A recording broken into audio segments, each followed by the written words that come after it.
Hello दोस्तों, मैं आ रहा आपका दोस्त UP PCS mains and prelims series जो 2025 के लिए चला रहे हैं। उसी कड़ी में कल जो मैंने एक टॉपिक आप लोगों को स्टार्ट किया था वो था मॉडर्न हिस्ट्री जीएस पेपर 1 में स्पेक्ट्रम से हम लोग पढ़ रहे हैं। ठीक है, तो कल जो हमने पढ़ा था वो 1857 का रिवॉल्ट के बारे में पढ़ा था, उससे क्वेश्चन देखा था हमने। आज हम उस इतिहास में जाएंगे जहाँ से ये सारी चीज़ें स्टार्ट हुई थी। ठीक है, ये सब चीज़ें जो 1857 का रिवॉल्ट हुआ, ये हुआ क्यों था, ऐसा क्यों हुआ था, अंग्रेज भारत क्यों आए थे, उससे पहले कौन से यूरोपीय देश भारत आए थे, ये पूरी कहानी हम बिगिनिंग से स्टार्ट करेंगे। अब मज़ा आएगा कि हमने 1857 का वो दृश्य देखा, वो पूरे कारणों को समझा, परिणाम समझा, कैसे उसने भारतीय इतिहास को एक नया मोड़ दे दिया। इस चीज़ को हमने वहाँ से समझने का प्रयास किया। मैंने कल आप लोगों को होमवर्क दिया था, मेंस का क्वेश्चन था कि 1857 की क्रांति ने भारतीय इतिहास को एक निर्णायक मोड़ दिया है, इसकी एनालिसिस करनी थी, इसका विश्लेषण करना था।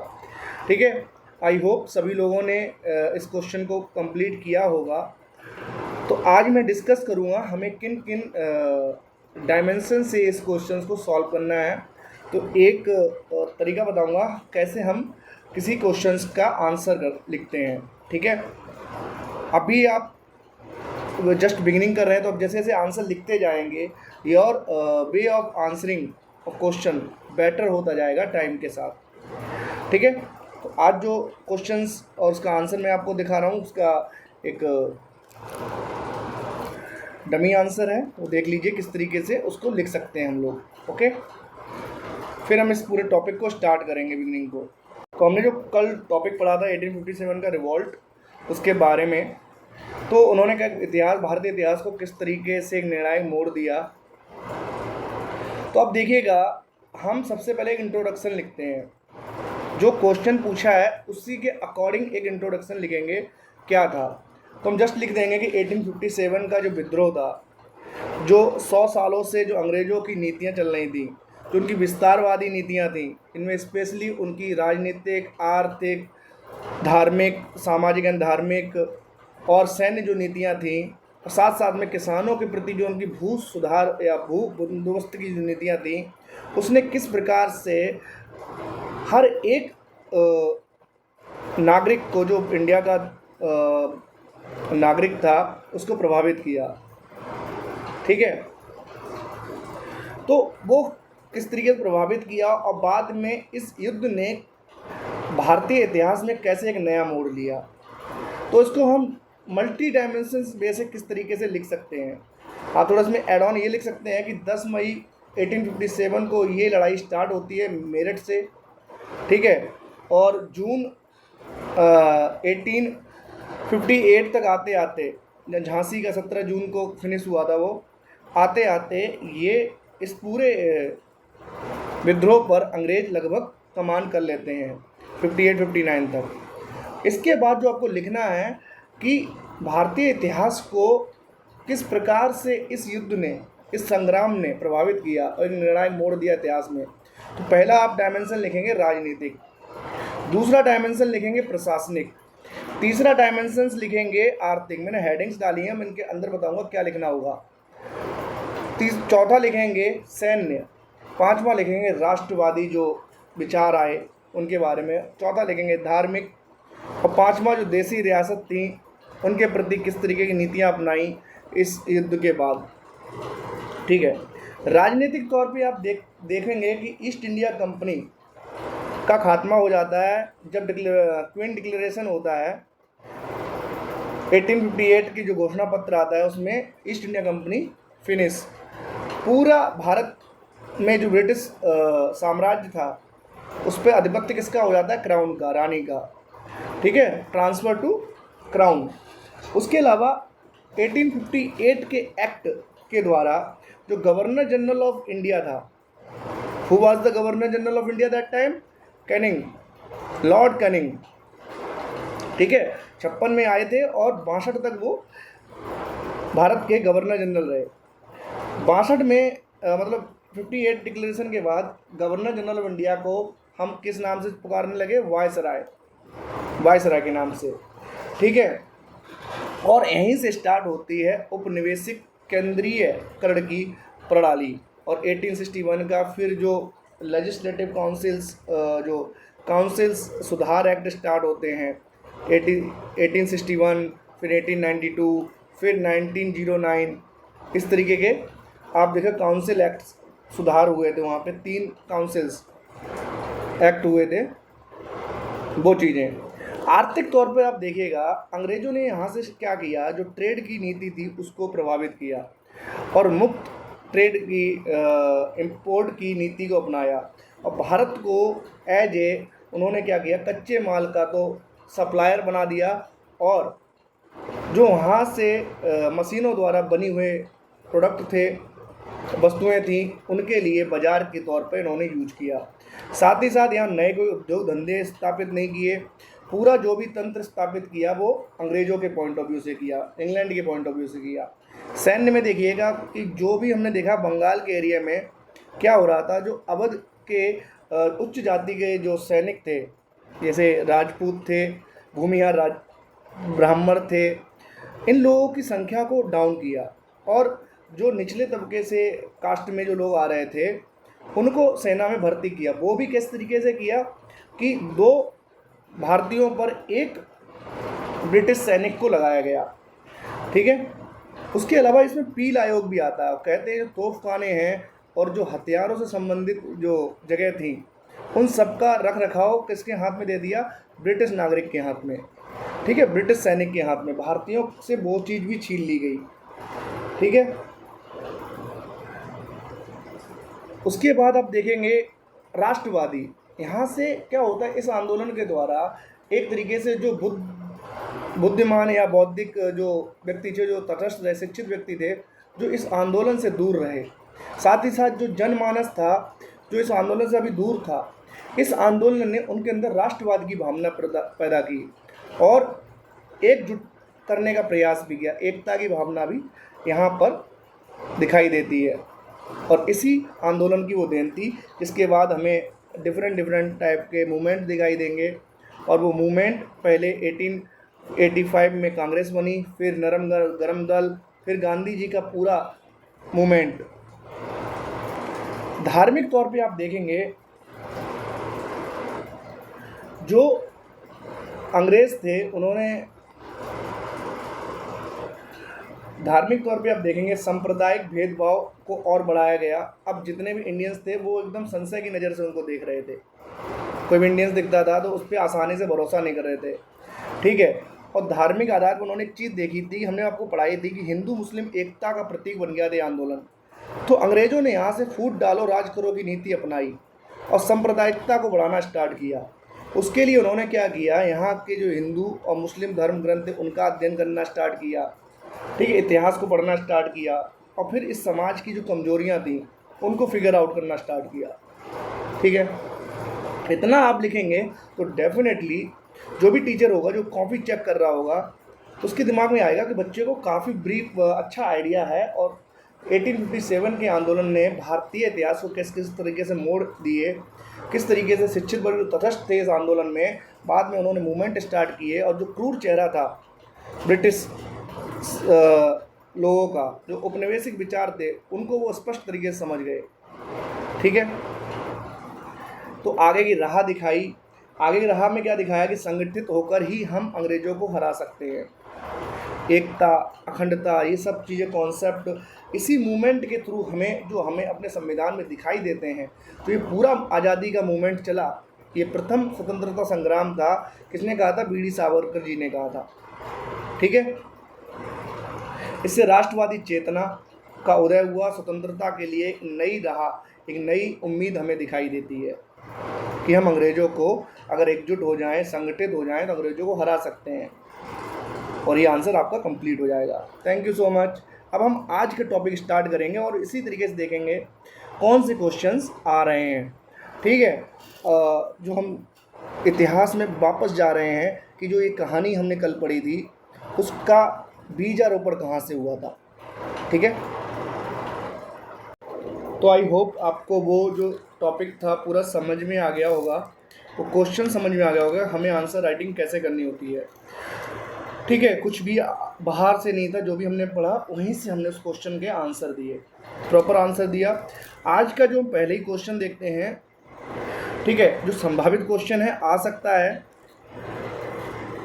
जो हम टॉपिक पढ़ने वाले हैं वहाँ से एक देखिएगा कि भारत में यूरोपियों के आने के क्या कारण थे। सिंपल सा है, क्या रीजन्स थे, क्यों यूरोपी भारत आए।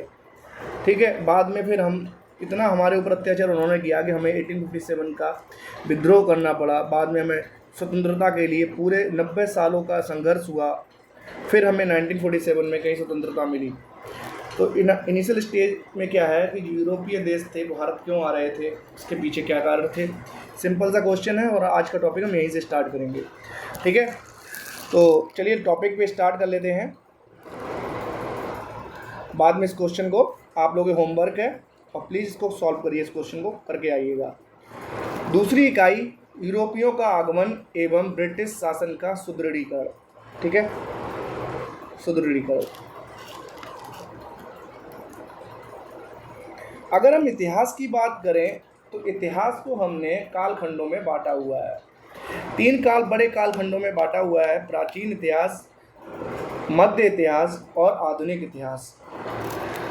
ठीक है, प्राचीन इतिहास की हम बात करते हैं तो प्राग ऐतिहासिक काल, जब हमने पढ़ना लिखना नहीं सीखा था, जंगलों में हम रहते थे, और उसके बाद जंगलों से निकलकर फिर हमने नगरीय जीवन में आए, और देन हम हर्ष तक का टाइम प्राचीन इतिहास के अंतर्गत पढ़ते हैं। ठीक है, उसके बाद मिडिवल हिस्ट्री का हम वहाँ से स्टार्ट करते हैं जहाँ से अरब कंट्री के जो मुस्लिम लोग थे उन्होंने भारत की तरफ रुख किया। ठीक है, और ये जो मिडिवियल मध्य भारत का इतिहास है, ये हम पढ़ेंगे मराठाओं तक, मतलब जहाँ मुग़लों का पतन हो रहा है और अंग्रेज एंट्री मार रहे हैं देश में। तो ये नियर अबाउट 1520 शताब्दी की बात है। ठीक है, 1500 शताब्दी की बात है। तो होता क्या है, 1500 शताब्दी में कुछ ऐसा हो रहा था यूरोप में कि वहाँ पर एकदम से विनिर्माण के क्षेत्र में टेक्नोलॉजी के आने से एक क्रांति आ गई।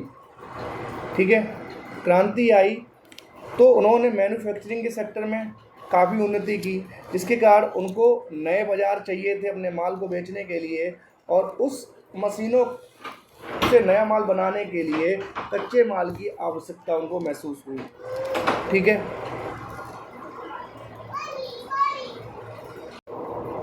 तो यूरोप में इकोनॉमिक ट्रांसफॉर्मेशन हो रहा था, बहुत ज़्यादा समृद्धि हो रही थी टेक्नोलॉजी के आने से। विनिर्माण में, जैसे व्यापार में समृद्धि आई। ठीक है, तो जिसके कारण उनको नए बाज़ार और कच्चे माल की आवश्यकता हुई, तो उसके लिए उन्होंने यूरोप से बाहर उपनिवेशों को ढूंढना स्टार्ट किया। ठीक है, उपनिवेशों को ढूंढना स्टार्ट किया। तो भारत में यूरोपियों का आगमन, ये चैप्टर है।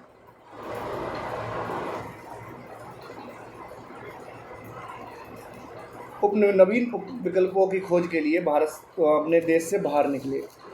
ठीक है, क्योंकि ऐसा नहीं था कि यूरोपीय देशवासियों का पहले से भारत के साथ कोई संबंध नहीं रहा। जब आपने अशोक के बारे में पढ़ा होगा तो यू नो अबाउट कि अशोक रोम और मैसेडोनिया, एथेंस, यहाँ के जो ग्रीक्स यवन थे, उनके साथ भी उनके बहुत सारे संबंध थे। ठीक है, यूनान के साथ। 12वीं शताब्दी में क्या होता है, यूनान का, इटली का एक यात्री जो मार्को पोलो चीन की यात्रा पे आता है, पूरब की यात्रा में आता है, और चीन में जाकर और इस पूरब के एरिया को देखता है, और यहाँ से लौटने के बाद जो उसने यात्रा वृतांत लिखता है, उसमें इस पूरे पूरब के बारे में, इसकी धन संपदा, इसकी समृद्धि की कहानियों को यूरोप में जाके लिखता है। ठीक है, जिसे यूरोप वासियों को इस क्षेत्र में आने के लिए पहला रीज़न यही है कि जो यात्रा वृत्तांत थे मार्को पोलो के, उन यात्रा वृत्तांतों ने यूरोप वासियों की लालसा में वृद्धि की, उनकी इच्छाओं में वृद्धि की कि वो भारत आएँ और भारत की बड़ी धन संपदा समृद्धि उसका हिस्सा, अपने व्यापार का हिस्सा उसे बनाएं। ठीक है, चूँकि इटली ने लगभग 12वीं शताब्दी से यूरोप के साथ पूर्व के व्यापार पर एकाधिकार कर रखा था। इटली, अब मैप में आपको लोगों को पता है इटली कहाँ पे है। Italy is European country. ठीक है, नीचे जो मेडिटेरियन सी है उससे लगा हुआ है, रोम इसकी राजधानी है। ठीक है, वेनिस फ्रांस टच करता है इससे, बड़ा जो शहर है, देश है फ्रांस, वो से टच करता है। उसकी नीचे की तरफ फ्रांस से नीचे आएंगे स्पेन है, स्पेन से लगा हुआ पुर्तगाल है। ठीक है, एकाधिकार था। तो दक्षिण पूर्व एशिया और भारत के साथ व्यापार विभिन्न स्थल मार्गों और जल मार्गों के द्वारा करते थे। तो दो मार्ग हैं, एक पहला मार्ग था इंडिया से होते हुए, अदन की खाड़ी से होते हुए ईरान से होते हुए तुर्की से होते हुए वेनिस, ये तो स्थल मार्ग था। दूसरा मार्ग था कि भारत से अरबियन सी होते हुए ये पहुँचे थे गल्फ ऑफ अडन से होते हुए रेड सी से होते हुए इजिप्ट में अलेक्जेंड्रिया एक जगह थी, वहाँ से मेडिटेरियन सी को क्रॉस करके फिर वेनिस पहुँचते थे। तो स्थल मार्गों से और जल मार्गों दोनों से ही ये लोग व्यापार कर रहे थे। क्योंकि इटली में इस टाइम इटली के जो विश्वविद्यालय थे, यहाँ पर पुनर्जागरण का टाइम था। पुनर्जागरण के विचार प्रस्फुटित हो रहे थे। जो पोप और धर्म से संबंधित चीज़ें थीं, उनका थोड़ा थोड़ा डाउनफॉल स्टार्ट होता है, लोग क्वेश्चंस करना स्टार्ट कर देते हैं। ठीक है, तो विश्वविद्यालय में पुनर्जागरण का मतलब होता है अपनी चीज़ों को, जो चीज़ें गलत होने लगी हैं, अंधविश्वास और दकियानुसी चीज़ों में आप पड़े हुए हो, उन चीज़ों को हटाना होता है। ठीक है, तो इस प्रकार इस टाइम पर क्या हो रहा था, यूरोप में साहित्य में, कलाओं में बहुत ज़्यादा उन्नति हो रही थी।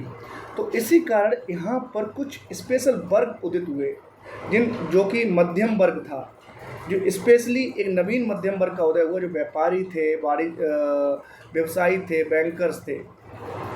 ठीक है, और उन्होंने सुधार आंदोलन से बेहद प्रभावित हुए। ये वर्ग इस पुनर्जागरण और सुधार आंदोलन से बेहद प्रभावित हुआ।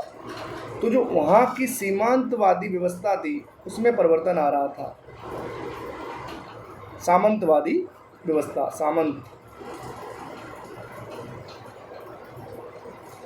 सामंतवादी व्यवस्था से किधर तरफ मूव कर रहे थे, पूंजीवादी व्यवस्था की तरफ। ठीक है, तो जब यूरोप के साथ उसने व्यापार किया तो ये व्यापार का डेफिनेटली इटली जो था, वेनिस शहर उसका बहुत समृद्ध होने लगा। इस समृद्धि को आसपास की जो कंट्रीज देखते हैं वो देख के उससे ईर्ष्या करने लगे कि, और इस पूरे व्यापार में हिस्सेदारी ढूंढने के लिए इटली के जो एकाधिकार था उसको तोड़ने चाहते थे और उसका प्रयास करना स्टार्ट किया। इसी पूरी प्रक्रिया में क्या होता है, 15वीं शताब्दी के शुरुआती दौर में, तो 1500 से लेकर 15वीं शताब्दी के उत्तरार्ध में, मतलब लास्ट वाले फेज में 1450 से 1500 के बीच में क्या होता है, विभिन्न केंद्रीकृत राज्यों, विशाल शक्तिशाली नरेशों का उदय होता है। इन्होंने भौगोलिक खोजों को बढ़ावा दिया, वैज्ञानिक चीज़ों को बढ़ावा दिया और वैकल्पिक मार्गों को ढूंढना स्टार्ट किया, जिससे कि इस यूरोप के साथ अपने व्यापार को कर सकें। और इन सब का सपोर्ट करने के लिए क्या चीज़ें थी, टेक्नोलॉजी विकसित की उन्होंने। इसमें दो प्रमुख देश हैं, पुर्तगाल और स्पेन, लगभग एक ही थे पहले। ठीक है, बाद में अलग हुए। पुर्तगाल याद रखिएगा आप लोग, 15वीं और 16वीं शताब्दी में यहाँ पर प्रिंटिंग स्टार्ट हो गई, कंपास जिससे कि दिशा का अनुमान हो सके, दिशा पता लगे, नक्शा इत्यादि, बारूद इत्यादि जैसी टेक्नोलॉजी उपलब्धियों ने इन खोजियों को अत्यधिक प्रोत्साहित किया और इस प्रकार पुनर्जागरण का अभ्युदय कृषि में कम निवेश वाला सिद्ध होने लगा। कृषि में निवेश कम, लाभ वाला सिद्ध होना और कच्चे माल की आवश्यकता, नवीन बाजारों की खोज, पूरब की धन संपदा का लालच और ईसाई धर्म का प्रचार प्रसार ने यूरोपवासी देशों को भारत की तरफ या पूरब की तरफ आने को प्रेरित किया। ठीक है, तो यहाँ तक आप लोगों को मुझे लगता है कोई दिक्कत अभी तक। तो देखिए, क्वेश्चन हमने बनाया था, भारत में यूरोपियों के आने का कारण बताएं।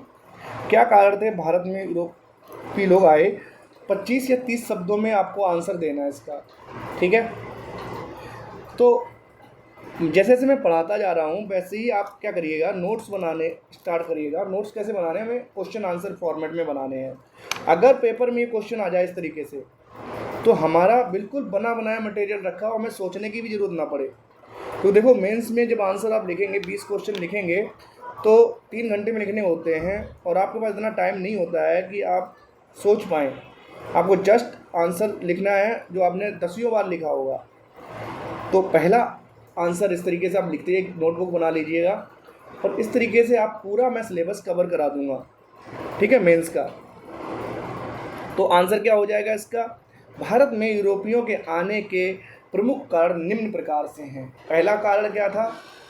इन यूरोप में क्या हुआ था, एक इकोनॉमिक ग्रोथ आई थी due to the technological development के कारण। ठीक है, वहाँ पर विनिर्माण का क्षेत्र, मशीनीकरण, ये सब चीज़ें स्टार्ट हो गई थी। दूसरा रीजन क्या था, वहाँ के विश्वविद्यालयों और उस जो जगह थी उनमें पुनर्जागरण के कॉन्सेप्ट स्टार्ट हो गए थे, पुनर्जागरण जैसे विचार स्टार्ट हो गए थे, जिससे एक नवीन वर्ग का उदय हुआ था, नवीन मध्यम वर्ग का, जो कि व्यापारी, व्यवसायिक और बैंकर्स थे, और सामंतवादी व्यवस्था से पूंजीवादी व्यवस्था की तरफ ट्रांसफॉर्मेशन हो रहा था। साथ ही साथ जो मशीनें थी, मशीनीकरण, जो उद्योग प्रौद्योगिकी थी, जिसके कारण जो मशीनें आई थी उनके लिए कच्चे माल की आवश्यकता हुई और प्रोडक्शन करने के लिए, और जो प्रोडक्शन हो रहा था उसके लिए नवीन मार्ग बाजार ढूंढने थे। साथ ही साथ जो मार्को पोलो जो था उसने पूरब के धन संपदा के बारे में यात्रा वृत्तांत लिखे थे। कहा था कि चीन की यात्रा पर गया था, तो पूरब में जो देश हैं वो बहुत ही संपन्न हैं, हाईली रिच हैं। तो इन सब चीज़ों ने क्या किया, यूरोप वासियों की लालसा बढ़ा दी भारत की तरफ आने पर। फिर उन्होंने देखा इटली किस तरीके से अपना देश का किस तरीके से समृद्धि कर रहा है पूरब के साथ व्यापार करके, अब वो इस व्यापार में हिस्सेदारी चाह रहे थे। साथ ही साथ उनका छिपा हुआ एजेंडा एक और था कि वो जो ईसाई धर्म के एंगल से हम इसे देखेंगे तो ईसाई धर्म का प्रचार प्रसार भी करना चाहते थे। यूरोप से निकल कर वो भारत आए और डेफिनेटली अब गोवा जाएंगे या साउथ इंडिया जाएंगे और इंडिया में चर्च देखेंगे, आप मिशनरी स्कूल्स देखेंगे, ये इसी की देन है। तो इस तरीके से हम इसका आंसर फ्रेम करेंगे और ये होमवर्क आपका रहेगा। आप इस क्वेश्चन को लिख लीजिएगा जब चैप्टर कंप्लीट हो जाए, जैसे जैसे मैंने बताए हैं उन पॉइंट्स को नोट करके एक बेहतर 30-35 शब्दों का एक आंसर लिख लीजिएगा। ठीक है, अब हम आगे चलेंगे और इसी तरीके से नेक्स्ट क्वेश्चन हम देखेंगे हमारा क्या बन सकता है और हमें किस तरीके से पूछा जा सकता है जो चीज़ हम पढ़ रहे हैं। ठीक है, अब ये क्वेश्चंस कैसे बन रहे हैं, क्योंकि हमने PYQs बहुत सारे देखे हैं कि UPPCS किस तरीके से क्वेश्चंस पूछता है। ठीक है, चलिए अब नया टॉपिक जो हमारा स्टार्ट होने वाला है वो है पुर्तगाल। मैंने कहा था इस कंट्री को याद रखिएगा जो इस हिस्सेदारी में भाग लेना चाह रहा था, वो था पुर्तगाल। पुर्तगाल कहाँ पे है? अगर मैप में जाएंगे आप लोग तो देखेंगे कोस्टल कंट्री है। और कहाँ कोस्टल कंट्री है? नॉर्थ अटलांटिक महासागर की। ठीक है, मोरक्को जो कि अफ्रीकन कंट्री का अफ्रीकन कॉन्टिनेंट का देश है, महाद्वीप का देश है, उससे जस्ट ऊपर Gibraltar, the straight of Gibraltar है, उससे ऊपर जाएंगे तो पुर्तगाल है, जिसकी राजधानी लिस्बन है। तो मैं कुछ चीज़ें आपको बताऊंगा। राजधानी लिस्बन है, पुर्तगाल है, और पुर्तगाल कोस्टल एरिया में है, पश्चिमी हिस्से में है यूरोप के, ठीक है, कोस्ट है नॉर्थ अटलांटिक महासागर का, ठीक है। अब यहाँ से क्वेश्चन किस तरीके से पूछा जा सकता है इस टॉपिक से, तो क्वेश्चन हम आप लोगों को डिस्कस कर लेते हैं इस पे। क्वेश्चन यहाँ से बन सकता है कि भारत में पुर्तगालियों के आगमन के कारण क्या हैं, उनकी उपलब्धियाँ क्या हैं, उनसे जुड़े कुछ व्यक्ति हैं वो कौन कौन हैं, नीतियाँ उनकी क्या थी, और फिर उनके पतन के क्या कारण थे, ठीक है। तो इसके बारे में हमें डिस्कस करना है। क्या क्या मैंने बोला, टॉपिक आप याद कर लीजिए। क्वेश्चंस मैंने बनाया कि पुर्तगालियों के भारत आने के कारण क्या थे, जो मैंने अभी बताए उनमें से 3-4 कारण तो इस पुर्तगाल पर सीधे एप्लीकेबल होते हैं। उसके बाद उनसे जुड़े हुए जो व्यक्ति थे जिन्होंने पुर्तगाल के साम्राज्य को, व्यापार को भारत में बढ़ाया और बहुत सारी चीज़ें, अदर चीज़ें की, साथ ही साथ एक भारत का क्षेत्र भी उन्होंने पुर्तगाल की साम्राज्य में मिलाया था, दैट वाज गोवा, ठीक है। उसके अलावा उनकी क्या नीतियाँ थी इस सब काम करने में, उन्होंने अपने कारखाने कहाँ स्थापित किए थे, क्वेश्चन आता है। वो इंडिया क्या चीज़ लेके आते थे, इंपोर्ट करके लाते थे, और इंडिया से क्या ले जाते थे एक्सपोर्ट करके, ठीक है, ये समझेंगे हम यहाँ पे, ठीक है। फिर उनका पतन कैसे हुआ, क्या वो रीजन्स थे जहाँ से पुर्तगालियों का पतन स्टार्ट हो गया, समझ गए क्वेश्चन मैं लिख भी देता हूँ जिससे कि आप लोग नोट डाउन कर लें इस क्वेश्चन को। क्वेश्चन देखिए क्या है, पुर्तगाली के भारत आने के कारण, ठीक है, इनसे जुड़े व्यक्ति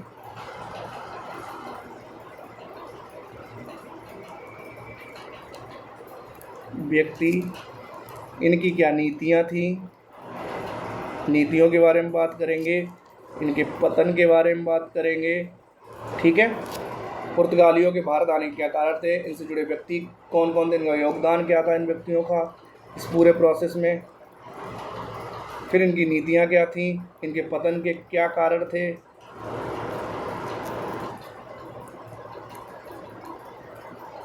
ठीक है। ये 250 शब्दों में इसका आंसर आपको लिखना है, कितने, 250 वर्ड्स में, ठीक है। अब देखो इसका आंसर हम आज लिखने की कोशिश करेंगे, आज ही लिखने, नहीं ये होमवर्क रहेगा, और इसका फिर आप आंसर घर से लिख के लाएंगे, और कल मैं डिस्कस करूँगा इस क्वेश्चन को, ठीक है। चलिए तो स्टार्ट कर लेते हैं इस टॉपिक को आज। तो पुर्तगाल जो कि यूरोप का एक कंट्री है, कोस्टल कंट्री है। यहाँ पर क्या होता है कि 15वीं शताब्दी में जो नवीन राजा और या मजबूत जो राजतंत्र स्टार्ट हुआ था, उसमें एक थे राजकुमार हेनरी ने बहुत हेल्प की थी दूसरे वैकल्पिक मार्गों को खोजने के लिए, ठीक है।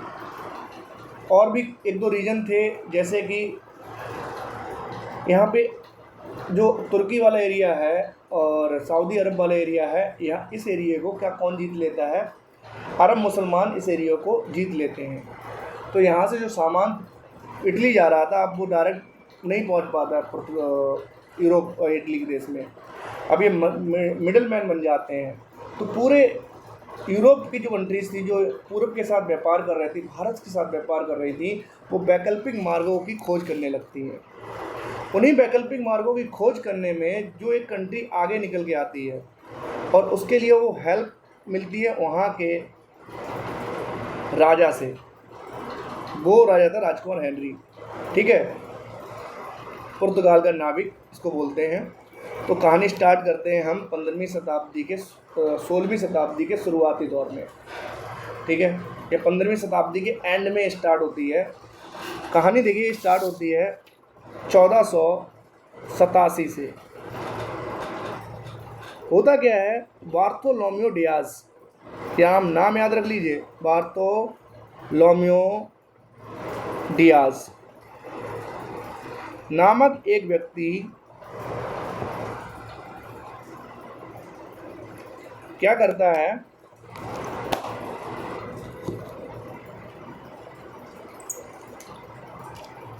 नामक एक व्यक्ति क्या करता है, ये रहा तुम्हारा अफ्रीकन कंट्री और ये रहा तुम्हारा पुर्तगाल यहाँ पे, ठीक है। ये ऐसे करके बना हुआ है, ये स्पेन हो गया, ये इटली हो गया, ये फ्रांस हो गया, ये रहा तुम्हारा पुर्तगाल, और ये सी हो गया, कौन सा, अटलांटिक सी, ओशन, सी नहीं है ओशन, ठीक है, महासागर है। तो यहाँ से एक व्यक्ति 1487 में इस कोस्ट से चलता है और इस अफ्रीकन कोस्ट के किनारे किनारे किनारे किनारे होते होते यहाँ पहुँचता है। ये जगह थी Cape of Good Hope, Cape of Good Hope, यहाँ पहुँच जाता है अफ्रीका के अंतिम दक्षिणी छोर पर। वहाँ पहुँचने के बाद 1 साल बाद वो यहाँ से रिटर्न वापस चला जाता है पुर्तगाल वापस, ठीक है। आप लोगों को ये मैप से इतनी चीज़ समझ में आ गई होगी।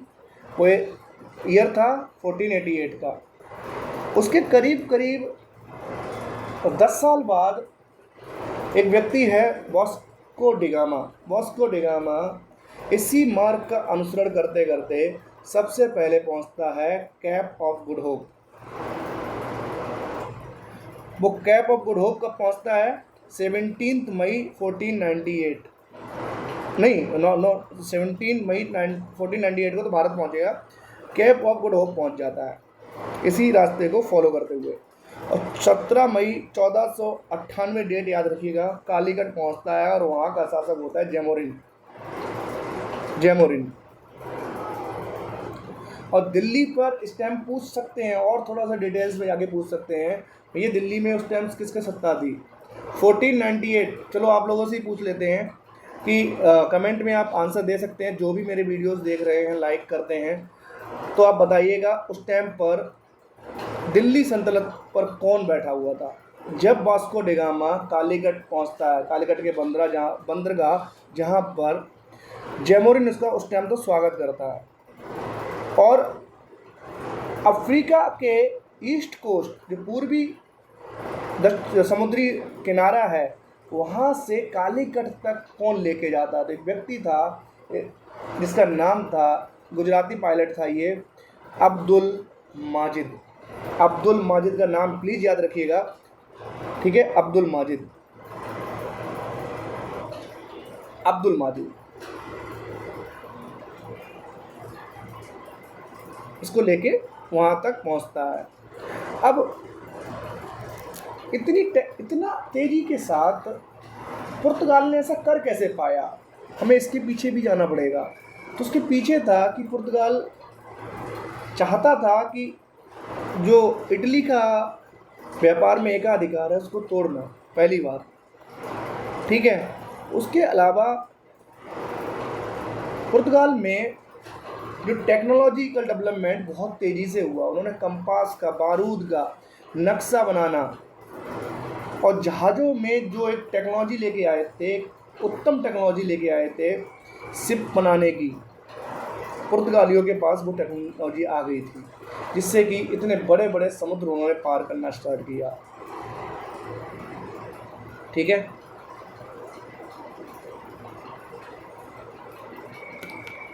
अब आगे चलते हैं इसमें हम। अब पुर्तगालियों के अंदर भी कुछ इच्छाएं थी, उन्होंने भी कुछ सेटअप लगा रखे थे टेक्नोलॉजी कार्ड। उनका जो विनिर्माण का क्षेत्र स्टार्ट हुआ था तो पूरब के साथ व्यापार करना चाहते थे। तो एक तो उनके पास कच्चे माल की कमी हो रही थी, तो दे नीड रॉ मटेरियल्स, और जो मटेरियल्स वो बना रहे थे अपने देश में उसको उन्हें बेचना भी था, ठीक है। तो न्यू उपनिवेश की उन्हें खोज करनी थी, साथ में ईसाई मत का प्रचार प्रसार, जो पहले मैंने बताया वही सब कुछ अभी एप्लीकेबल है कि ये उनके दिमाग में था। साथ ही पूर्व की धन संपदा के बारे में जो मार्को पोलो को और इटली की समृद्धि को उन्होंने देखा था, उससे उनको एक तरीके से प्रेरणा मिली कि हम भी पूर्व की तरफ जाएंगे, हम भी लाभ कमाएंगे और अपने देश की समृद्धि करेंगे। ये सभी रीजन थे जिससे कि यूरोपीय देश भारत की ओर अग्रसर हुए, खास तौर पर पुर्तगाल। अब क्वेश्चन ये बनता है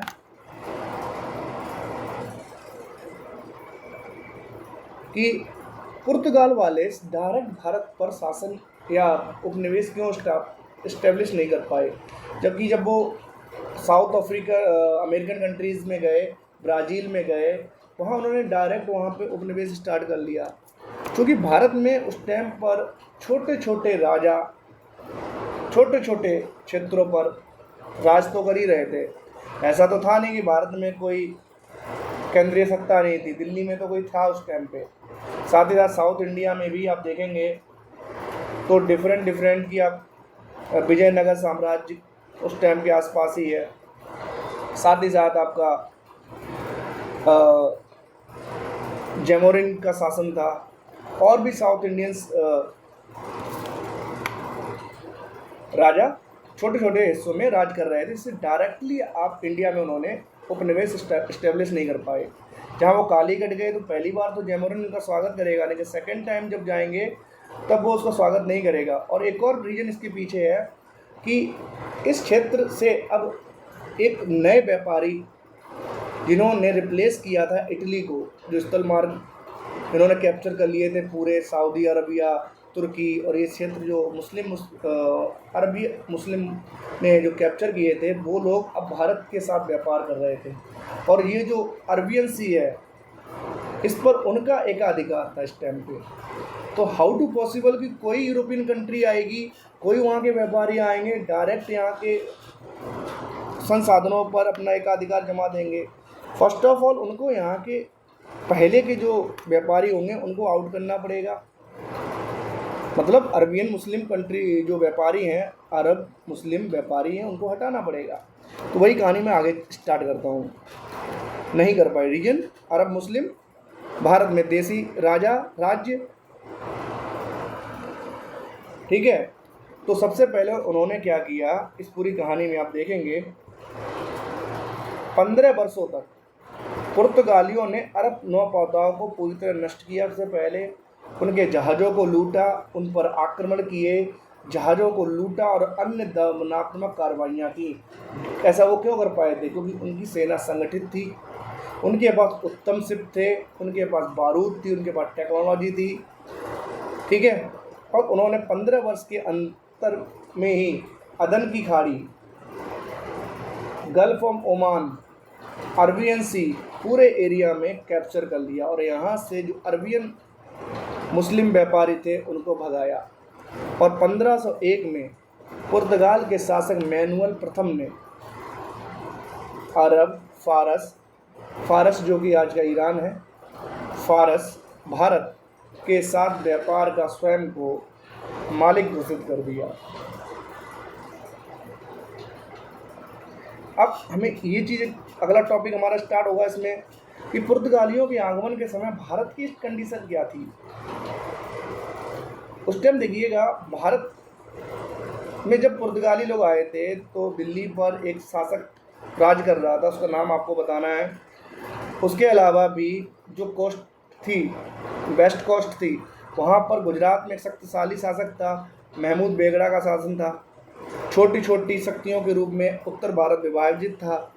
बहमनी राज्य भी छोटे छोटे राज्यों में बटा हुआ था, ठीक है। भारत के पास ऐसी कोई बहुत बड़ी नौसेना शक्ति तो थी नहीं, उन्होंने इस क्षेत्र के बारे में कभी सोचा भी नहीं, इस एरिया के बारे में सोचा भी नहीं। इसी का लाभ पुर्तगालियों को मिलेगा कि नौसेना शक्ति अगर उस टाइम यहाँ के राजाओं की मजबूत होती तो इतनी आसानी से तो पुर्तगाली भारत पर अपना एकाधिकार नहीं कर पाते उस टाइम पर। और ऐसी कोई शक्ति नहीं थी जिसके पास नौसैनिक शक्ति हो, ठीक है। सुदूर चीन में कुछ छोटी मोटी डिक्री मात्र की चीनी जहाज जो कि व्यापार के लिए काम में आते थे, नौवाहनीय पहुँच तक ही सीमित था। जहाँ तक अरब व्यापारी और जहाज़ों के मालिक की बात हम करेंगे, उन्हें भी पुर्तगालियों के आने से पूर्व हिंद महासागर व्यापार पर वर्चस्व कायम था, लेकिन वो पुर्तगालियों की एकता, संगठन और उनकी कुशलता के आगे टिक न सके। अब भारत में आने की प्रेरणा मैंने पहले ही बताई थी। जो इटली के साथ उनका जो व्यापार था उससे वो ईर्ष्या करने लगे थे और इस व्यापारिक लाभ में वो भी हिस्सेदार बनना चाहते थे, ठीक है। और साथ ही साथ अरब ने जो मिस्र और पर्सिया पर 7वीं शताब्दी में विजय प्राप्त की थी, उससे यूरोप और भारत के मध्य सीधे स्थल मार्ग वाला जो मार्ग था बंद हो गया था। पूरब से जो वस्तुएं थीं उन मध्यवर्ती लोगों के हाथ से ही अरब पहुंच रही थी। तो वेनिस ने प्राचीन समय के इस व्यापार पर जो एकाधिकार बना रखा था और बेपनाह धन दौलत इकट्ठी कर रखी थी, तो पुर्तगाल भी चाहता था इस पूरी धन दौलत, इस समृद्धि में वो भी हिस्सेदार बने। तो उसी में मैंने बताया था कि पुर्तगाल का नाविक जो कि राजकुमार हेनरी पूरा अपना जीवन इन्हीं भारत को जाने वाले समुद्री मार्गों की खोज करने में ही बिता दिया उसने। पूरी कहानी आपको बता चुका हूँ बार्थोलोमेओ डियाज की, कैसे वो गया, कैसे फिर उसके बाद वास्को डी गामा पहुँचा, ठीक है। इसके बाद क्या होता है,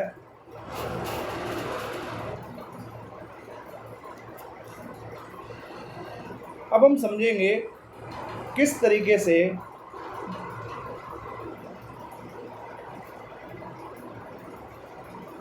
व्यापारिक पुर्तगाली फिर शासक कैसे बनते हैं। तो कहते हैं कि जब वास्को डी गामा वापस 1498 में वापस पुर्तगाल वापस आता है तो बहुत ज़्यादा बेनिफिट के साथ वो लौटता है और इससे पुर्तगालियों को और प्रोत्साहन मिलता है। तो इसी के एवज में वहाँ का जो शासक होता है वो पेड्रो अल्वारेज कैब्राल, जिसने ब्राज़ील का खोजी, याद रखिएगा यूपीपीसीएस में क्वेश्चन पूछा गया था कि ब्राज़ील के खोजी का नाम क्या है, तो पेड्रो अल्वारेज कैब्राल। इसको 1200 की एक बड़ी लोगों की 13 जहाज 1200 लोगों की बड़ी बेड़े के साथ उसने भारत की ओर से रवाना किया। अब कहानी व्यापार से अब कैसे शासक तक पहुंचेगी, हम पूरी इस कहानी को एक एक करके समझेंगे। यहीं से स्टार्ट हो गया कि पहला व्यक्ति आप देखिएगा इस पूरी कहानी में 2-3 व्यक्तियों के नाम याद रखिएगा। राजकुमार हेनरी बहुत महत्वपूर्ण है, इनका योगदान काफ़ी महत्वपूर्ण। उन्होंने भारत जाने वाले जितने समुद्री मार्ग थे उनके लिए ही अपना जीवन व्यतीत कर दिया, इसीलिए उनको पुर्तगाल के नाविक के नाम से जानते हैं। तो बार्थोलोमेओ डियाज एक साहसी व्यक्ति था जिसने कि कैप ऑफ गुड होप तक वो पहुंचा। कैप ऑफ गुड होप तक पहुंचने के बाद उसने वास्को डी गामा को, फिर भी 10 साल बाद वास्को डी गामा उसी मार्ग का अनुसरण करते हुए यहाँ तक पहुंचा। फिर अब्दुल माजिद, जिसकी सहायता से वो भारत पहुंचा कालीकट, और जब यहाँ से वापस गया तो बड़े मुनाफे के साथ वापस गया, ठीक है, बड़े मुनाफे के साथ वापस गया। लेकिन वास्को डी गामा, क्वेश्चन देखो यूपीपीसीएस यूपीएससी क्वेश्चन बना सकती है, क्या वास्को डी गामा एक बार ही भारत आया था? नहीं, सेकंड टाइम फिर से आया, 1502 में आया। 1502 में फिर से वो कालीकट आया एक बड़े सुसज्जित बेड़े के साथ, लेकिन जैमोरिन ने अब उसका स्वागत नहीं किया।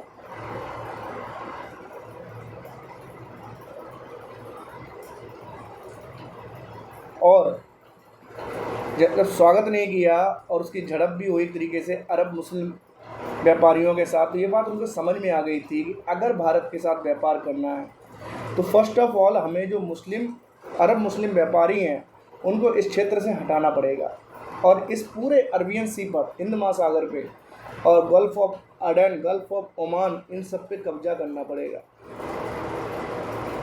ठीक है। और यहीं से स्टार्ट होती है अरब मुस्लिम व्यापारियों को आउट करने की प्लानिंग, ठीक है।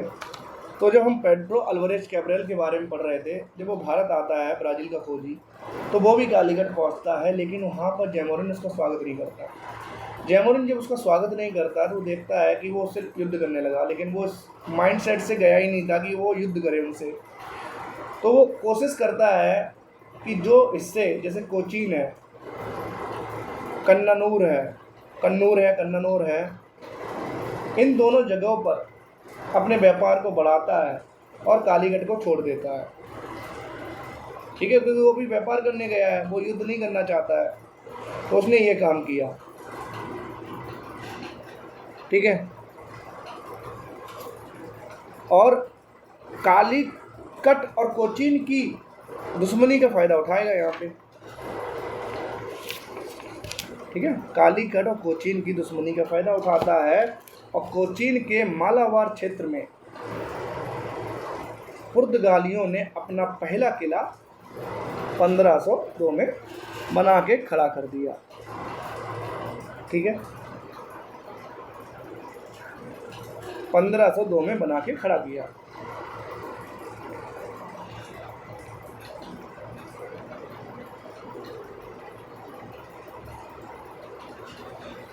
अब कालीकट की शत्रुता का फायदा उठाकर कोचीन के राजा मालाबार क्षेत्र में पहला किला बनाया।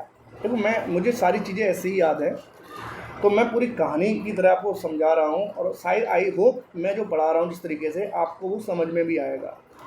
ठीक है, एक एक लाइन जो भी होगी वो पूरी तरीके से स्पेक्ट्रम की ही है। ठीक है, जितने फैक्ट होंगे, जितने भी कॉन्सेप्ट होंगे, वो मैं एक एक करके आपको सारे पढ़ाऊँगा। और कोचीन के राजा से मालाबार क्षेत्र में पहला किला बना लेता है। ठीक है,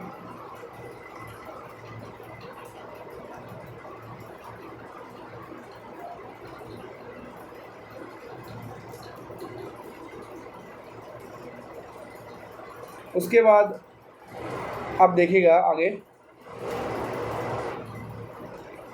जब पुर्तगाली पूरे हिस्से में अपना कब्जा कर लेंगे तो फिर एक छत्र बादशाह जब हो जाएंगे, अभी मैं पूरी कहानी बताऊंगा कौन कौन व्यक्ति ऐसे करके वो एस्तेदो द इंडिया के नाम से जाना गया। तो क्वेश्चन बना सकता है यहाँ से कि हु वाज द एस्तेदो द इंडिया, तो 4-5 नाम दे देगा यूरोपियन देशों का। अगर आपने ये लाइन छोड़ दी तो डेफिनेटली आप इस कॉन्सेप्ट को मिस कर जाएंगे। एस्तादो द इंडिया, कौन था? पुर्तगाली एस्तादो द इंडिया के नाम से जाने गए। ठीक है, अब सबसे पहला व्यक्ति है, उसके बाद जब कैब्राल के जाने के बाद जो पहला व्यक्ति जो कि पुर्तगाली राजा द्वारा as a governor, as a शासक भारत भेजा जाता है, उसका नाम होता है फ्रांसिस्को डी अल्मेडा। अब मैं रीजन्स के बाद आ गया हूँ महत्वपूर्ण व्यक्तियों पे, जो कि व्यापार से शासन तक उनको लेके जाएंगे, शासक तक बनेंगे। तो फ्रांसिस्को डी अल्मेडा को एक काम दिया जाता है कि आप इंडिया जाओ, या इंडिया जाके आप क्या करो, 1505 में नियुक्त किया जाता है अदन मतलब gulf of Aden, Hormuz the gulf of Oman, Malacca strait, where is the Malacca strait? इन सुमात्रा एंड मलेशिया के बीच में से है। ठीक है, जो साउथ ईस्टर्न कंट्रीज़ हैं उस वहाँ से भी जो व्यापार था उसको भी अपने कब्जे में करेंगे। जब इन स्टेट्स को अपने हाथ में ले लेंगे, अपने कब्जे में कर लेंगे, तो डेफिनेटली बहुत सारा जो दूसरे लोगों के आने के रास्ते बंद हो जाते हैं, वो रास्ते बंद हो गए तो पूरी तरीके से इस क्षेत्र में उनका एकाधिकार हो जाएगा। ये काम दिया गया। और फ्रांसिस्को डी अल्मेडा को ये काम भी दिया गया कि मुस्लिम व्यापारी, जो अरब मुस्लिम व्यापारी हैं, इस एरिया से इनको आउट करो। फ्रांसिस्को डी अल्मेडा जब भारत आता है तो उसके बाद 1508 के अराउंड में मिस्र के ममलुक और दीव के शासक, गुजरात की नौसेना, पहला युद्ध इनके 1508 में लड़ती है। इसके दीव का प्रथम युद्ध बोला जाता है। इस युद्ध में क्या होता है, फ्रांसिस्को डी अल्मेडा का पुत्र लॉरेंको डी अल्मेडा मारा जाता है और फ्रांसिस्को डी अल्मेडा की पराजय होती है। इस पराजय से वो इतना दुखी होता है कि 1509 में पुनः आक्रमण करता है और चौल का प्रथम युद्ध या दीप का प्रथम युद्ध कहते हैं इसको। उसके बाद 1509 में पुनः युद्ध होता है, इसको चौल का द्वितीय युद्ध या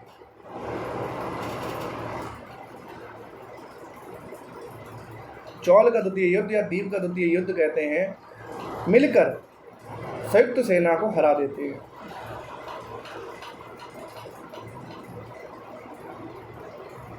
और जो उनका काम था वो यहाँ से पूरा हो जाता है। जब इन अडन, आर्मूग, मलक्का सब ये कब्जा कर लेते हैं और साथ ही साथ किलेबंदी करते हैं, फ्रांसिस्को डी अल्मेडा अंजादीप, किलवा, कोचीन, कन्ननौर में किलाबंदी कर देते हैं। और साथ ही साथ कुछ ऐसे एरियाज़ होते हैं, कोस्टल एरियाज़ जो अफ्रीका के और इंडिया के उस पर होते हैं, इनको फितौरियाँ बोला जाता था। ये जगह जो होती थी वो समुद्री जहाज़ों को हेल्प देती थी, उनको राशन पहुंचाना, उनको कोई हेल्प चाहिए वो पहुंचाना, ठीक है। तो इन पे जब वो पूरा कब्जा कर लेते हैं तो इस क्षेत्र में जो भी जहाज़ आता है उस पर एक तरीके से टैक्स लगाने लगते हैं, परमिट लगाने लगते हैं। अगर वो परमिट नहीं लेते हैं तो उनको लूट लेते हैं, वो बर्बाद कर देते हैं, ठीक है। तो इस पॉलिसी को बोला गया कि कोई भी जहाज़ इस एरिया से अगर जाएगा तो उसको कुछ ना कुछ शुल्क देना होगा। ये शुल्क कहलाता है ब्लू वाटर पॉलिसी, कॉर्टेज व्यवस्था, ठीक है, कॉर्टेज व्यवस्था। उसके बाद आप देखिएगा अगला जो बंदा आता है इसी कड़ी में, वो आता है अल्फोंसो दी अल्बुकर्क, जो कि सबसे महत्वपूर्ण बंदा था इस पूरी कहानी में। अल्फोंसो दी अल्बुकर्क 1509 में भारत में एज ए गवर्नर आता है और 1509 में मिस्र के ममलुक को हराकर द्वीप पर कब्जा करता है। और फिर 1510 में बीजापुर के सुल्तान अब्दुल शाह को हरा देता है। और पहली बार सिकंदर के बाद ये ऐसा टाइम था जब किसी यूरोपीय कंट्री के हाथ में भारत का कोई हिस्सा आ गया था। व्यापार करने आए थे, 1510 में बीजापुर के सुल्तान को हराकर गोवा को अपने कैप्चर में ले लेते हैं ये। और ये काम कौन करता है? अल्फोंसो दी अल्बुकर्क। अल्फोंसो दी अल्बुकर्क एक और नीति अपनाता है और कहता है कि जो भारत की महिलाएं हैं, जो उनके साथ सैनिक आए थे, उनसे कहता है अब आप यहीं बसना स्टार्ट करो, ठीक है, यहीं बसो, यहीं की महिलाओं से शादी कर लो। साथ ही साथ मलक्का, हारमुज स्ट्रेट पे भी कब्जा करता है। सुकोत्रा द्वीप, सुमात्रा, सचिन दुर्ग, श्रीलंका, कोलंबो में किलेबंदी करते हैं। थाईलैंड, पेगू से संपर्क स्थापित करते हैं। चीन के सानचुयान में एक बस्ती निर्माण करते हैं 1518 में। इतना सारा काम अल्फोंसो दी अल्बुकर्क करते हैं, ठीक है।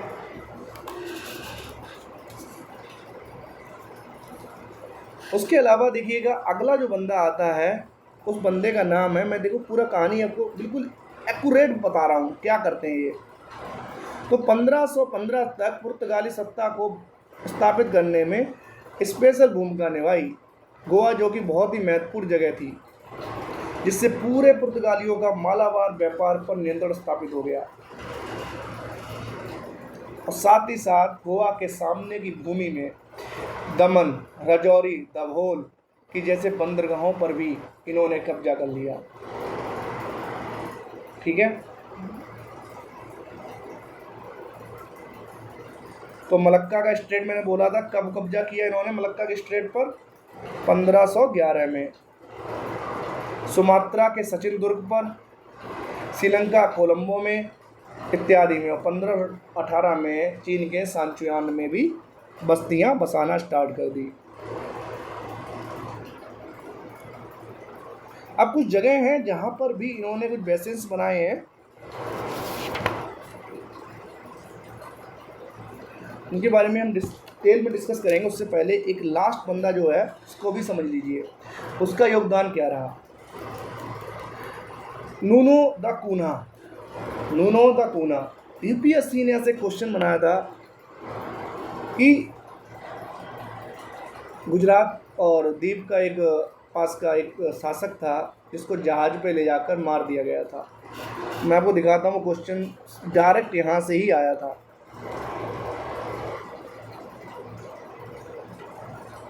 ये देखिए, भारत में नूनो द कूनो का वायसराय काल जिसने कि नवंबर 1529 में कारभार संभाला भी कुछ हद तक महत्वपूर्ण है। एक वर्ष के पश्चात वह भारत में पुर्तगाली सरकार के मुख्यालय को कोचीन से गोवा ले गया। देखो, इसी के टाइम पर जो मुख्यालय कोचीन में था वो गोवा शिफ्ट हुआ। बंगाल में भी एक मुख्यालय बना गया हुगली में। ठीक है, उस टाइम क्या हुआ था, सत्ता परिवर्तन हो गई थी और 1526 में पानीपत का प्रथम युद्ध हुआ था इब्राहिम लोदी और बाबर के बीच, और दिल्ली की सल्तनत पे मुगलों का शासन हो गया था। और उसके ही बेटे थे हुमायूं बाबर के, वो इस टाइम गुजरात को जीतने के लिए इधर आए हुए थे। तो वहाँ पे एक गुजरात में एक बहादुर शाह नामक का एक शासक था जो कि हुमायूं से आतंकित था और पुर्तगालियों से हेल्प ली उसने। और उसके लिए 1534 में वैसन द्वीप को पुर्तगालियों को देने का वादा किया। उन्होंने उन्हें द्वीप में बेस प्रदान करने का भी वादा किया, लेकिन जैसे ही सब कुछ सामान्य हुआ और हुमायूं वापस चला गया उस एरिए से, तो बहादुर शाह जफर और वहाँ के लोगों को पुर्तगाली लोग ज़्यादा प्रभावित नहीं कर पाए और परेशान होने लगे पुर्तगालियों से।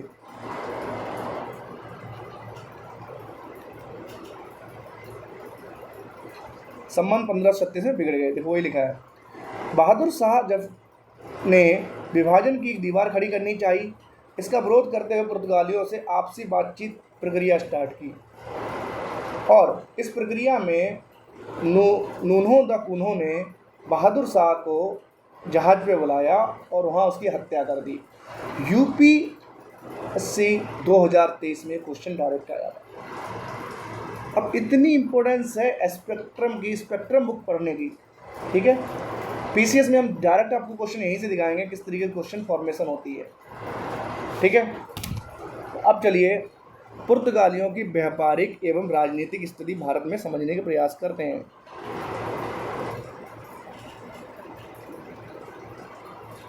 अब भारत में जो पुर्तगाली लोग थे,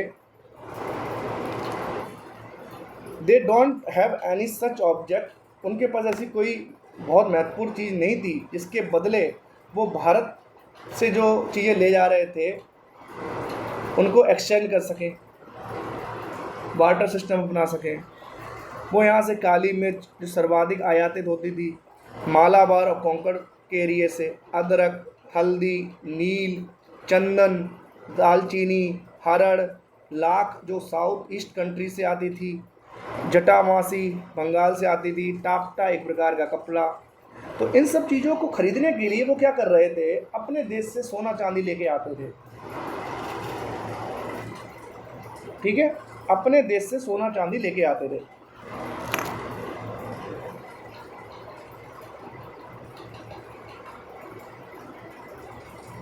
ये देखिए, आप इस एरिया को पढ़िए पूरा। अपने जगह से क्या लेके आते थे, सोना चांदी, और सोना चांदी बहुमूल्य वस्तुएं थी, उनके को देकर ये सारी चीज़ें वो खरीदते थे। ठीक है, तो उनके लिए व्यापार में प्रॉब्लम एक क्रिएट हुई थी। उसके अलावा आप देखेंगे व्यापार करने के साथ साथ जो राजनीतिक स्थिति में उन्होंने अपने किलेबंदी किस जगह पर किलेबंदी स्टार्ट की, तो 1531 में चाउल। ठीक है, मैं आपको मैप पे पूरा ये बता देता हूँ जिससे कि आपको बहुत ईजी हो जाएगा कि उनका राजनीतिक स्थिति इस टाइम पे कहाँ क्या था।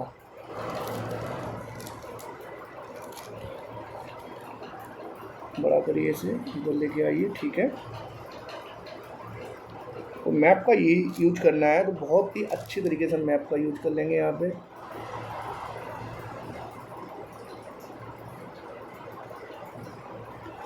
ठीक है, साउथ इंडिया का हिस्सा है। यहाँ पर है चाउल,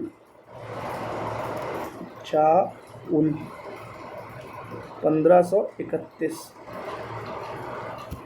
ठीक है, 1531। यहाँ पर है दीव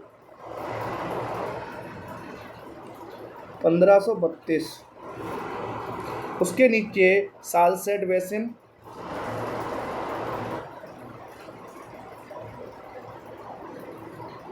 सब गुजरात के आसपास के हैं, 1536, ठीक है। उसके अलावा गोवा,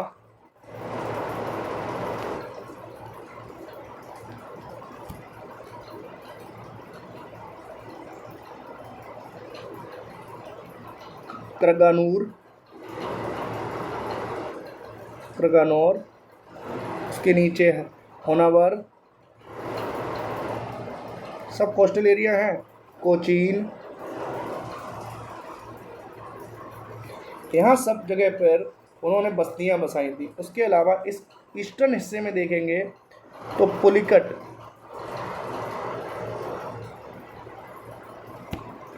ठीक है। यहाँ पर नीचे आएंगे मुसलीपट्टनम,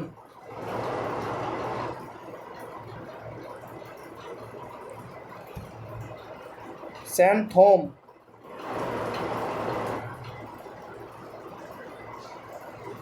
और नागपट्टनम, जो कि बहुत महत्वपूर्ण है, ठीक है। और एक और जगह है इसमें, देखिए आप, जो मैं शायद छूट गई इसमें, यहाँ बंगाल में हुगली,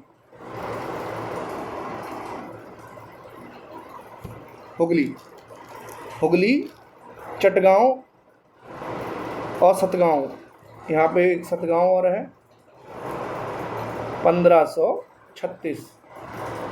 महमूद शाह का शासन था, वहाँ पर उन्होंने उनसे अधिकार प्राप्त कर लिए कि भैया हम यहाँ पर भी किला बंदी करेंगे, एक फैक्ट्री साइट खोलेंगे। उसके अलावा यहाँ बुंदेलखंड, अकबर ने जो उन्हें वो दी थी, यहाँ पर भी उन्होंने एक फैक्ट्री खोली बुंदेलखंड में, ठीक है। ये उनका पूरा एरिया था जहाँ जहाँ करके उन्होंने अपने फैक्ट्री को इस्टेब्लिश किया। अब पुर्तगाली जो लोग आते थे वो आयात क्या करते थे, भारत क्या लेके आते थे, क्या बेचते थे भारत लाके, तो जर्मन से लेके आते थे गुलाब जल। चलिए इसे छोटा कर लेते हैं जिससे हमें चीज़ें दिखाई दें। जो पुर्तगाली फ्लेंडर्स, जर्मनी और इंग्लैंड इत्यादि से गुलाब जल लाते थे, मूंगा लाते थे, तांबा लाते थे, पारा लाते थे, सिंदूर लाते थे, ढले हुए सिक्के भी कोचीन और गोवा बंदरगाह पर लाए जाते थे।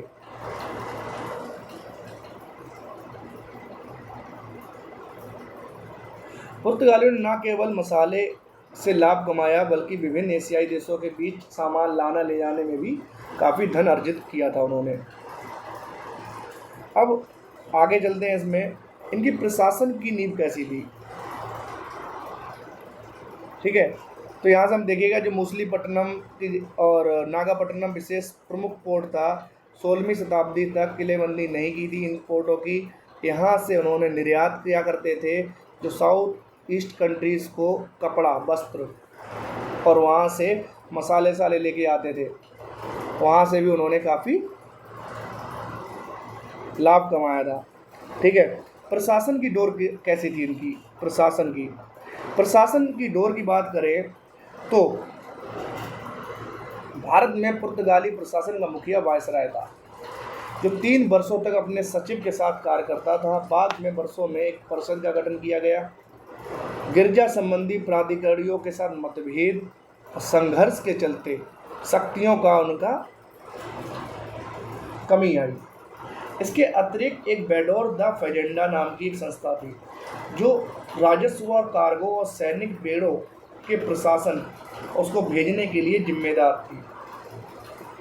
अफ्रीका से लेकर चीन तक फैले किले कैप्टन के अधीन थे और उनकी शक्तियों में संचार की कठिनाइयों ने वृद्धि की। संचार, कम्युनिकेशन, संभवतः पुर्तगाल गोवा से नियंत्रण के अभाव ने पुर्तगाल और गोवा से नियंत्रण के अभाव ने सत्यनिष्ठ पारदर्शी प्रशासन के लिए लगातार खतरा बनाए रखा था। इनका इस तरीके से प्रशासन था। अब पुर्तगालियों की धार्मिक नीति क्या थी? शुरुआती दौर में तो अब देखेंगे, जो पुर्तगालियों की धार्मिक नीति की हम बात करते हैं तो अफ्रीका की जो मूर थे पुर्तगालियों के पहले दुश्मन थे, लेकिन बाद में पूरब में आकर पुर्तगालियों ने मूर के साथ मिलकर उसी उत्साह से अरब मुसलमानों का शोषण स्टार्ट किया। बाद में जो व्यापारिक हित थे वो प्रधान हो गए। इन्होंने भारत में क्या किया, ईसाई धर्म का प्रचार प्रसार करने के लिए गिरजाघरों की स्थापना की। गोवा में आप जाएंगे, साउथ गोवा, नॉर्थ गोवा में आप जाएंगे तो बेहद फेमस वहाँ पे गिरजाघर हैं, और इन गिरजाघरों के संरक्षक होते थे पुर्तगाल के सम्राट। बाद में ईसाई धर्म को और प्रमोट करने के लिए 1542 में जेसुइट भारत आए, जिनका अकबर के ऊपर एक तरीके से बेहतर इम्पैक्ट पड़ा। जब अकबर से उनका आमने सामने वार्तालाप हुई तो जेसुइट लोगों ने सोचा कि अकबर जो कि सत्ता में है इस टाइम, 1556 के बाद की कहानी है ये, अकबर ने कोर्ट जमाई, वहाँ पर इन सब लोगों को बुलाया। अकबर ऐसा क्यों चाहता था, इन लोगों से ऐसा क्यों करना चाहता था कि बात करे, थोड़ा पुर्तगालियों के पास जाए, उनको समझने का प्रयास करे? ड्यू टू अकबर को भी अपना विस्तार करना था और उसको सैन्य सहायता चाहिए थी। जो टेक्नोलॉजीज पुर्तगालियों के पास थी वो चाहिए थी। और जेसुइट क्यों चाहते थे वो अकबर के पास जाएं? वो चाहते थे उनका धर्म का प्रचार प्रसार हो सके। अगर वो अकबर को कन्वर्टेड कर पाए ईसाई धर्म में तो डेफिनेटली ये उनके लिए बहुत बड़ी जीत होगी, कि उनका ये एक और मकसद था, छिपा हुआ एजेंडा था कि ईसाई मत का प्रचार प्रसार करना। 1579 में दो पादरी 28 फेब 1580 में रोडोल्फो एक्वाविका, कौन? रोडोल्फो एक्वाविका और एंटोनियो मॉन्सेरेट, ये दोनों नाम याद रखिएगा। मैं आपको दोनों नामों को फिगर आउट कर देता हूँ, प्लीज़ ये नाम याद रखिएगा, यहाँ से क्वेश्चन बन सकता है। कौन कौन से दो नाम मैं बता रहा हूँ आपको। 1580 में रोडोल्फो एक्वाविका, एंटोनियो मॉन्सेरेट फतेहपुर सीकरी पहुँचे, बट वो मुगलों को ईसाई धर्म में परिवर्तित करने या उनके सवालों का सही जवाब देने में असमर्थ रहे। और ये 3 बार हुआ, 1580, 1590, 1592।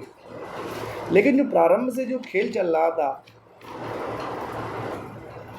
ठीक है, प्रारंभ से जो ये खेल चल रहा था,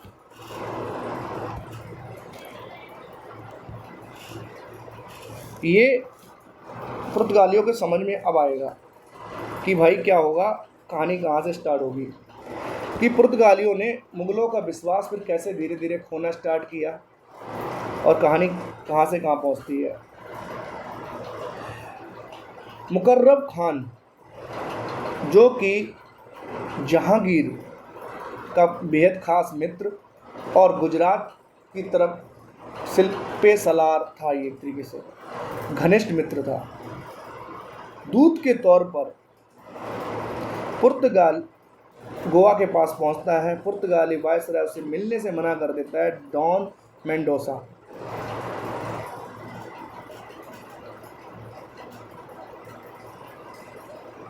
ठीक है,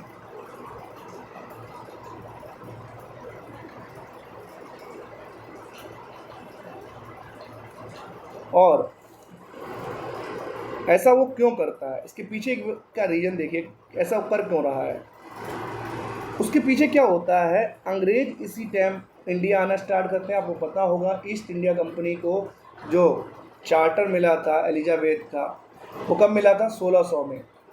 1600 का एक चार्टर मिला जिसके थ्रू पूरब की तरफ उनको 9 सालों के लिए ईस्ट इंडिया कंपनी को व्यापार करने का एक अधिकार मिल गया था। और इसी कड़ी में वहाँ से 1608 में विलियम हॉकिंस जहांगीर के दरबार में पहुंचता है,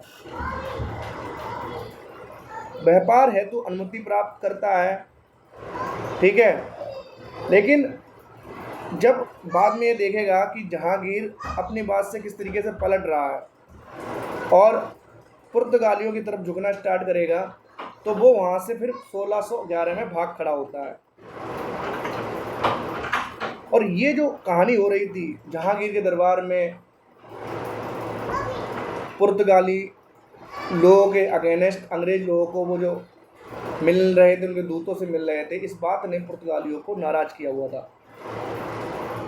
और पुर्तगाली इस बात को अपना अतिक्रमण समझते थे, क्योंकि उन्होंने बहुत रोकने की कोशिश की थी, विलियम हॉकिंस जहांगीर के दरबार तक ना पहुंच सके, ठीक है। 1612 का वो दौर जब अंग्रेज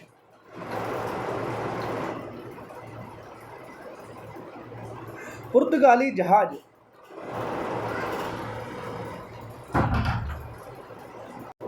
इसी कड़ी में क्या होता है कि 1612 में अंग्रेज पुर्तगाली जहाज को युद्ध में हरा देते हैं। जो ड्रैगन ओसिएंडर जहाज होता है, वो जहाज, इसका कैप्टन बेस्ट नाम का होता है, वो जब हरा देता है पुर्तगाली जहाज को, तो जहांगीर बहुत प्रसन्न होता है, ठीक है। जहांगीर प्रसन्न होता है और साथ ही साथ एक और घटना हो जाती है। ये पुर्तगाली करते क्या है कि मुग़ल जहाज को लूट लेते हैं, ठीक है।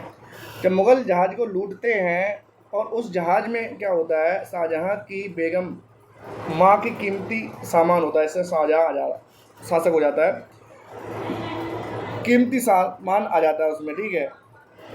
वो कीमती सामान वो लूट लेते हैं, तो शाहजहाँ रुष्ट होता है, पुर्तगालियों के सारे जो लाभ की चीज़ें होती हैं उन्हें बंद कर देते हैं। साथ ही साथ हुगली, जहाँ पर कौन शासक था वहाँ का, महमूद शाह बंगाल का, वो जो हुगली में उन्हें किलेबंदी करने का आदेश देता है सतगांव में, तो हुगली पर अधिकार करते हैं 24 जून 1632 को। मुग़ल वहाँ जाते हैं और हुगली पर अधिकार स्टार्ट हो जाता है। कासिम खां इस पूरे मुहिम को लीड कर रहा होता है। छठा, पुर्तगालियों के पतन के क्या कारण थे, तो कहते हैं कि 1580 में पुर्तगाल स्पेन के साथ जुड़ा, क्योंकि स्पेन का जैसे जैसे पतन होता जाता है, पुर्तगाल का भी उसके साथ साथ पतन हो जाता है। पुर्तगाल की जो गवर्नमेंट, इस पे ज़्यादा उनकी नीतियों पे गवर्नमेंट का ज़्यादा कंट्रोल था, उनके शासकों को ज़्यादा कंट्रोल था, वो फ्रीली काम नहीं कर पा रहे थे। डॉन मेंडोसा की जो नासमझी थी, तो उस बात को समझ नहीं पाए, ठीक है। पुर्तगाली साम्राज्य की निरंकुशता और पुर्तगाली धार्मिक असहिष्णुता, डकैती, लूटमार, अत्याचार जैसे काम जो कर रहे थे, उन सब चीज़ों ने क्या किया, पुर्तगालियों को डाउनफॉल स्टार्ट कर दिया भारत में। और इसीलिए एक और चीज़, एक व्यक्ति थे अल्फोंसो दा सूजा, उन्होंने कहा था कि जब भारत में पुर्तगालियों ने प्रवेश किया था तो उनके दोनों हाथों में तलवार थी, एक हाथ में व्यापार की तलवार थी तो दूसरे हाथ में धर्म की। भारत की संपदा को देखकर सबसे पहले तो उन्होंने धर्म की तलवार को रख दिया, ठीक है, और दोनों हाथों से माल बटोरने लगे। बाद में उन्होंने दोनों हाथों से माल बटोरने के लिए दोनों तलवारों को रख दिया, एक तरीके से धर्म को भी और जो सैनिक कार्रवाई थी उन दोनों को। और इस चीज़ से उनका क्या हुआ, बहुत ज़्यादा नुकसान हुआ। और ये कुछ रीजन थे जहाँ से